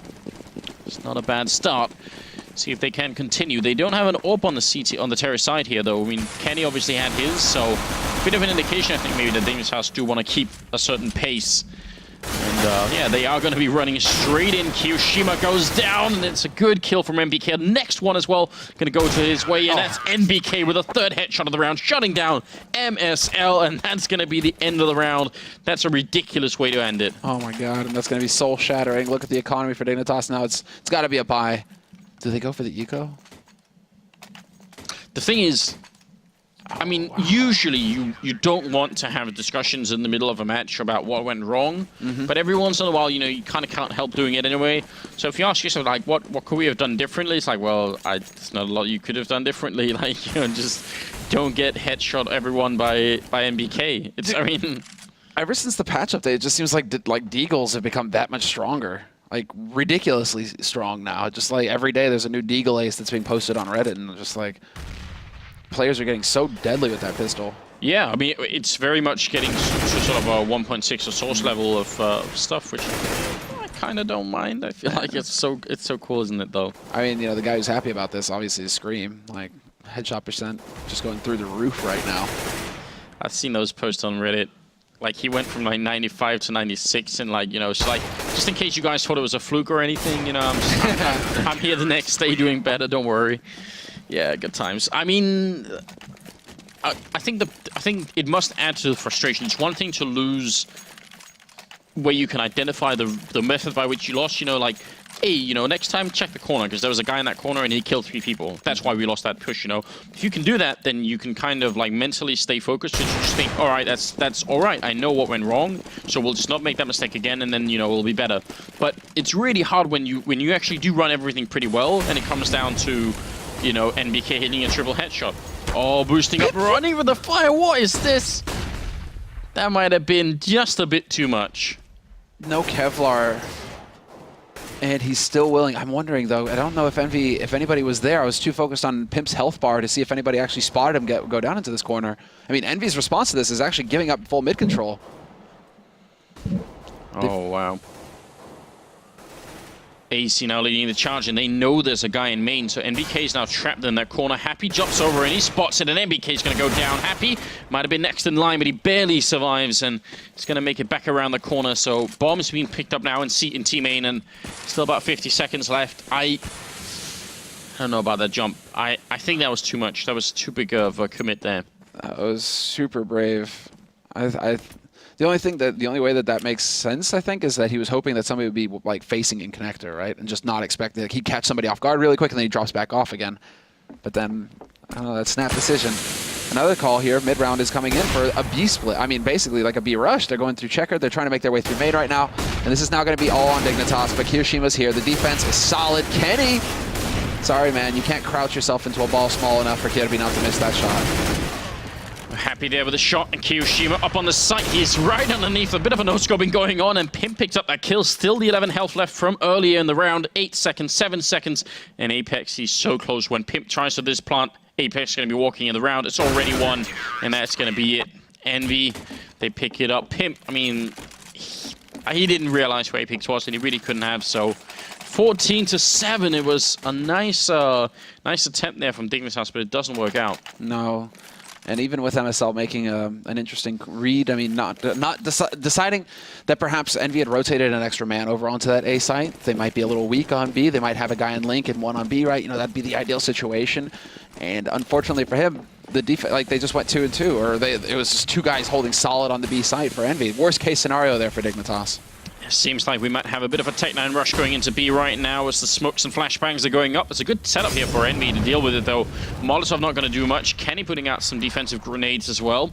And Kiyoshima should be able to get at least a couple of kills here if they try and make their way through. Flashbangs in. And Kenny getting 2 for 1. Shuts down MSL and Kirby. And a no-scope to finish it off on Schneider as well. Oh no, Kenny finally going to go down. AC picks up a double, but obviously too late at this point here. Is going to be all on AZ, 1 versus 2. He's got the armor, so if Envy screw it up, he could win the round, but it will be very difficult. Yeah, Envy shouldn't be making any mistakes here. They have Happy going up on high. They are splitting up. NBK holding passively, and Happy is in here. They aren't actually in positions to be able to refrag. If Happy misses this shot, and there it is. Oh no, it's NBK actually getting the miss. Happy was the one holding back. Oh. And Happy actually wins that, but oh, wow. That shouldn't have happened. True Happy style. He always does this. I'm really surprised that it was like... Actually, I'm not in the end if you think about it. Because I thought that Happy would be the one, you know, going gung-ho and getting out there. But NBK sacking himself for Happy, that actually kind of like just perfectly makes sense. Actually. Oh, that's kind of what Happy's all about. Beautiful stuff. Well, we've got it in. Oh. So they lined it up pretty perfectly for him. Yeah. MSL and Kirby both like, notice me, Kenny. Yes. NBK's like mediocre. Just to bring up a point from earlier, that Molotov that Pimp was running through, the only way that makes sense to do is because you want to sort of beat the timing that's in the CT's head. You want to say they think that no one's going to come through for the next 10 seconds or whatever when the Molotov is down, or 7 seconds. So I'll push through before then. But then when he pushes through and stops on the other side, it just sort of defeats its own purpose, doesn't it? I feel like he should just keep going. You're at 11 health, just keep running. Oh, buddy. Poor timing there for NBK, and now it's going to be Happy. And the Molotov is there. They run right through. Misses the point blank flick. MSL catching him off guard. That was very well done. And now Kenny's trying to hold the angle from Truck. He's over in CT. 5 players alive. Still for Dignitas. Finally, Kenny lays into one of them, but it's still a 2-on-4 retake. And now a 1-on-4 as Kirby takes off Kiyoshima's face. Kenny last man left here. Nothing he can do to really win the round. Good flick, and somehow ridiculously it hits. I mean, if we can get that in super slow motion, that'd be interesting. I feel like that was some Kenny speed right there. Bring up the scoreboard. What's Kirby's score like right now? He's actually made quite a comeback into this game here, so that's some good stuff on his part. Hey, he started off, what was it, like 1, 3, and 8 or something? Like, horrible start for him. Really slow, and yeah, he's certainly come back into it. Maybe you know, similar thing to what we were saying with Happy earlier, where you know it takes Happy a little bit of time to warm up. I mean, it's definitely not ideal, especially if MBK is the first man getting picked off in a rush, you know, because then it just leaves Happy alone with an AWP. Not the best weapon at all to be dealing with that kind of situation. So Dignitas, it just seems like Dignitas right now, they're just going to try and keep EnVy guessing. It's either a B rush or an A rush. Not very subtle, right? And just all commit. Let's see. So yeah, double scope, and he sees the boot, I think. How much of it? There it is. Yeah. Come on, Kenny. Like, that is so ridiculous, isn't it? Well, he's going to have to make a big impact for EnVy to win this round. He's got the only rifle and also the only armor and grenades, so see if he can do some damage here. And they are almost all stacked up in that B bomb site too. Yeah, EnVy, bit of the gamble on their side. I kind of like it though, because that means if the AWP dies in Kenny's hands, you know, there's a chance they can still save it. Do something with it, you're right. I mean, this might be a little unfortunate for AC. Oh, almost a shot through there. It will be 4 versus 5 here. Kenny randomly shooting at the wall, not going to pick up anybody. And NBK hiding in this corner with the deagle in hand. See if he can do it one more time here. He's got Kevlar as well, so he's not going to have to worry about it. There it is. Point blank shot, and he's not going to get it. Really needed that first shot to go in. And Kenny gets mid-air shot onto Kirby. And now he's got the angle. He's got the man boxed. MSL's going to get that plant. Timing isn't there, though. MSL, good dodge on his part. And Kenny is still here somehow. Man advantage now for Team EnVy. They've even picked up an AK on Apex, and Apex is willing to take that fight with MSL. Gets overwhelmed, and now the push begins. Pimp Schneider, 2 versus 3 here, and it's going to be 2 versus 2. Happy making his way in towards the bomb site. Kiyoshima picks up 1 headshot. Pimp still alive here. So 1 versus 2. Kiyoshima's going to get the kill. Is there enough time for this defuse, though? Happy, he is on it, but it must have been... Oh, just at the end, and that's going to be it. EnVy picking up this game, and I mean, they made them fight for it at the end, Dignitas, but they had so much of a lead from the first half that it kind of was a little bit tough. Yeah, they definitely put up a bit more of a fight than Penta did, I guess. That's what we could say. More of a fight, you're right. Penta set like a low baseline for the beginning of the evening, so now we're slowly moving up here. Not too bad. Well, hold on. What else? Who else do we have coming up next? Because it's going to be... Nip. I mean, Nip Dignitas. This could also be... I mean, I could see the more random approach working for MSL in this case versus NIP. Yeah, and they're playing Dust 2 as well, which is kind of like that's, I think, actually a map that Nip are going to be like a little bit hard to contain on, because like they're lately crazy. Like you've seen Forest stopping on that map and it to great success. So I feel like it's going to be really tough, I think, for Dignitas to stand up on Dust 2. But still... I mean, we did predict that EnVy were going to be the superior team, and they did end up sort of showing up. So yeah, and then basically just brutal. Nothing really that Dignitas were able to do in that map, it seems. Especially once EnVy get up to like 7 rounds on the T side, you know, however you cut it at the end of the first half, it's going to be them. I mean, crushing them. Just winning the rounds, but only surviving on with 2 members on the CT side, that forever broke their economy. They just could never get anything up and running. So really not much else to say. We've got about 10 minutes before we get into the next game, which is going to be Dignitas and NIP. Should be a really fun game on Dust 2 as well. I could see some fun stuff happening there. Maybe get to see Alu warping a little bit, or Forest, or both. So you guys just stick around for 10 minutes and we'll be back.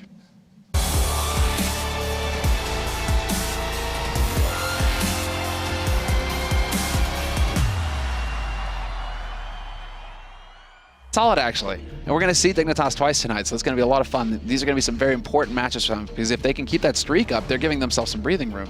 Yeah, I feel like that's been part of the surprise so far, that it's been so impressive. But are we live? I'm wondering if we aren't about to be live at least. I think maybe they did sneak a little bit of time in on us here, so we might as well just switch it over to the game. They cut us in too early. Damn. First game is going to be TSM and Penta, and we should be going right into the game here. It's on Inferno. Right now, we're cutting into a 3 versus 3. Bomb is just about to go down here. Carrigan showing up Dupree with an important kill and a headshot on Crystal. And it's going to be Tassin left, the only one here in a 1 versus 3, trying to see if he can make his way through the smoke, but they were never going to let him. Dupree ends up with a triple kill. Initially, just to catch you guys up, there was a bit of a fight going on over here at Banana, which meant that Penta were a bit out of position, and then the rest of TSM ended up going out through quad, through apartments, and end up in the A-bomb site with a pretty good position there. So you guys didn't miss too much. We kind of just give you, like, what needs to happen now is basically, at the end of this league, we need to see just what dupree's pistol stats look like. Because it just seems like this guy right now, especially on this hot streak that TSM have been on, like, he just keeps delivering in the pistol rounds with headshots.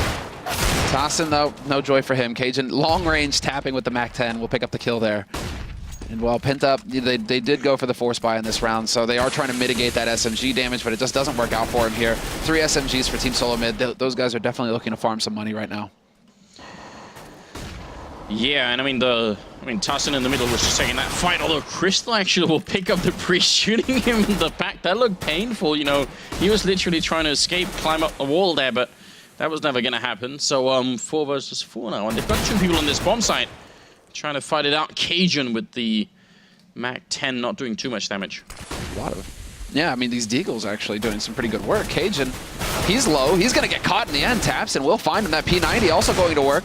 Just spraying through. That's ideal for Crystal. Just trying to do what damage he can. And Tabson, so long as he can stay alive here holding this line, he's looking... Voice here for the Danish captain, and I mean, in another time, it could have worked out. It's sort of unlikely that someone's going to do that. So Carrigan just, you know, who actually I feel like has been adopting more and more kind of like a JW style of playing, just like trying to play the unlikely scenario, ends up getting down, and Crystal even picks up a second kill here. Yeah, Crystal's going to be the point man, I think. Once he has that AWP, I mean, he gets picked off there, but he's done his work. Man advantage, and now Tabson is there to extend that lead. He manages to just get the drop on dupreeh. Tossin is up here at apartment, spots the second man, not going to get the spray, but the damage is done, and now the information is there as well for his teammates, and Struxy's in position to shut Device down. No joy for TSM this round, and a lot of that is just due to just great work done by Crystal with the AWP. He is pretty much like the Opper apart. I mean, Chris J is kind of like the Opper for the Netherlands, right? But if we're talking like German Oppers, it's pretty much Crystal. Like he pretty much sits at the top of the pile. Yeah, and I think once he hits like his good games, he's really impressive to watch as well. I just feel like he's got still some of those consistency issues that we've seen from other Oppers who are trying to make sort of the breakthrough. So we'll see if he's going to be able to iron it out here. He's going to have to. It's another buy round for TSM, and Penta now 5-1, still nowhere near good enough. It's just good to see Crystal still in the mix after basically getting 3 of his players robbed off of his roster by GobB going into the last major. And we're going to be frank about it. That's the only way Mousesports actually got into that tournament, is that they took 3 of the existing Penta members. And Crystal, well, he was left out in the cold. So I'm still glad to see that, you know, he's stuck it out. He's here with Penta, and he's still trying to get some games going for himself. Yeah, I mean, life is hard like that in the Counter-Strike world. Sometimes you will end up losing players like that. Crystal trying to actually jump into the angle, which is such a cool way of peeking. I love it. That Molotov first was a little bit funky. It kind of like evaporated on the corner of the rooftop there. Not sure what that was about. And Crystal here looking for an opening, and will pick off Carrigan again with ease.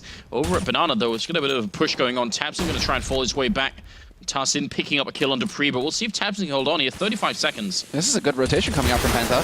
Tabson really did need to hold on, though, seeing as how that smoke went down. He wasn't going to get any support from Struxy. The already headshot is Device for the smoke down at Banana, and look at this Crystal hiding inside with the FAMAS. Not going to... Well, he's going to lose Speedy. He's on the other side. He might be able to make a big impact here. Coming around the corner, sprays one and doesn't get the second one. That would have had to have been a double kill for that to work out. But the pillar there just keeping, I think, dupreeh or Device just alive long enough for that to work out. So TSM now up with 4-0, and them being by far and away the superior team here. I feel like this is a very, very bad omen for Penta. They need to switch things around, get back on track here. Well, it's those kinds of plays that need to happen, I think, for Penta to have a chance versus Team Solo Mid. Yeah. Unfortunately for them, I don't think a straight-up game where, you know, they rely on taking duels and they rely on outstratting their opponents. I just don't think that's going to cut it for them. I think it has to be kind of wonky situations like that where Crystal... Ooh. Well, that's a nice shot. Okay, then, Tabson. Sorry, you know, I was just saying, man. Shots like that'll do the trick, too. Well, I was looking at Crystal has the Zeus here. You know, that's exciting, Sumler. Oh, I know you like that. Oh, my God. He's real. Oh, he's stepping, though. They know. He has to know. Yeah. Now Zipnix, yeah, Zipnix has to know something's up here. So it's like, come at me, bro. Look at this. They got Zipnix boxed in, though. He's in that corner, and backup is not even going to be anywhere near. Strux's over here. If he loses this fight, the round's pretty much going to be done. Zipnix fighting his way out, gets both of them. The curse of the Zeus is still continuing. Nope. You've got a little smile on your face, Sam. Like I was just like, that's what you get. I'm not even mad. That is what you get. I mean, look at that. Maybe if he rushes out with his teammate and uses the P250 that he had, which is, you know, lethal at that range as well. At that range, headshot with the P250, Xyp9x is dead. But instead, he just tries to run in there and like herp derp, try and get the kill with the Zeus. Oh my God, no, Anders, no. Well. One of these days, it'll turn out to be, you know, a profitable choice. Well, you know, just ask Renegades, right? There was a day when it was profitable, and unfortunately, the Aussies paid. Oh, Crystal. Almost getting a shot down middle with that AWP. Look how aggressive they're being behind this. He gets the flick on Carrigan, though. That was a brave choice. Really solid for his team. He gets caught, but there's still Strux, and this is bought the time for the rotation. It's bought the time for Crystal to come in to try and slam the door shut in Team Solo Mid's face. Well, look at Speedy chasing them down. Banana, they heard him, and Xyp9x's going to be able to pick up that kill. So a really good adjustment there. Xyp9x is just standing still for a minute, turning around and waiting for them. He's doing it again, so he's just making sure that their push behind here is really staggered and that they're going to have to slow down every turn. Ends up being trapped in the corner. Are they going to be able to get him? He's going to get the one kill and the second one too, so a triple kill in the end. Pretty good defense there, and even if he goes down, I mean, he's bought some time for his teammates to get in and get that bomb down, so pretty good job overall. Yeah, no, it's, I mean, Xyp9x as well is a guy who's actually been standing up, doing quite a bit of work for Team Solo Mid. It seems like a bit of a shift has happened, you know, for a while there, especially once Carrigan joined up with the roster. He seemed to be just doing a lot, getting a lot of frags per round, leading from the front, and just creating opportunities for his team. But now it seems like you can really count on Xyp9x in those kinds of situations. He's supposed to be the support player. He's not supposed to be the top fragger, but he does seem to be able to, when given the chance, just lock down frags. Well, frags are going to be a lot harder to come by for Structures in this corner, trying to see if he could find his way out. I think there was even a jumping shot there from Cajun with the AK. No time to even sit down and shoot with it. Crystal doing his best to stay alive, but it's not going to happen against the P90, which means Speedy is going to be the last man standing here. All they have with USPS is no armor, so not that much excitement, really. Yeah, a hard eco round for them. They're banking on this next one right here, Penta. This is it, the fourth round. And now we get into the thick of things here as Penta are going to be able to go in for the rifles. They're going to get some nades as well. They are skimping on the helmets, which is the smart move to make. Well, I mean, there's still a Galil on Carrigan, and there's a P90 on Device. Device doesn't necessarily need to upgrade, but it looks like that's going to happen. No, they just swap it out. So maybe that's it. Carrigan he might just go rushing in with the P90, see what he can do for the team, and then the rifles will follow him up. But there is a risk. Two of these guys on Team Solo Mid, without helmets, if Penta run into them, the headshot is going to be a real... I mean, it's a real risk here. Penta could actually get picked off pretty easily versus these guns. Yeah, you're absolutely right. So we'll see if that's going to be a factor.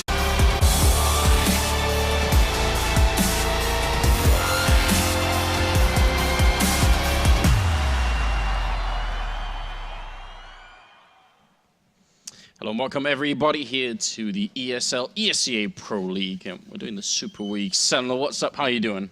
I'm feeling a little chilly, man. Oh, yeah? You know, so I feel like... Had to warm up, you know, winter's coming, Anders. Yeah. This is it. It's starting to get a little chilly outside. You know, some of us just came home from California and it was 30 degrees over there. It's amazing. You know, there was an outdoor mall and I was shopping and I was just like, I was just wearing like a shirt and it was still too warm. It was great. I love it. I love it. Dude, that's what it's up with like SoCal. That's why everybody looks at me like I'm insane when they're like, you moved from Los Angeles to Stockholm? I'm like, yeah, seasons. Give me that winter. Give me that snow. And it was good fun for me as well, driving from LAX down to Irvine, because I get to cross all these places that I've only ever heard about in rap songs, you know, like Long Beach and Compton, all that stuff. Yeah, you know, I'm here, it's happening. So I was having a good time. I knew you would love that. Yeah, definitely. But as you guys could tell, we did have some pretty good matches tonight, a whole evening booked with matches, and you can tell right here, all the way until 22, we've got Penta playing a bunch of times, Envy twice, and then Dignitas twice. So pretty good mix of teams here. Hard to predict exactly which are going to be the best games, because it could be like a little bit of everything, it feels like. We are also sort of, you know, getting sort of halfway in towards the tournament here. So, I mean, it's good stuff. Now it really begins to matter who wins and loses. Exactly. I mean, if you want to look at the standings, which is what we'll bring up next for you guys, you know, it's starting to get towards that crunch time where certain teams, they've only got a few matches left in the pool, and you really need to be staying around where, well, ideally Fnatic, we're sitting at the top, right? But you don't want to be going over that 4 to 5 loss, you know, have like Titan right now sitting at 6 losses. It's looking pretty grim for them, for example. Like the chances of them, the odds of them actually making that land now, they get really slim. It's going to come down to some kind of tie situation for them to be able to make that cut. Yeah. So I mean, it's at the top of the pack right now that we're looking, you know, Fnatic, Team Solo mid, Team Dignitas sitting up there with the 6-3 scoreline. That's really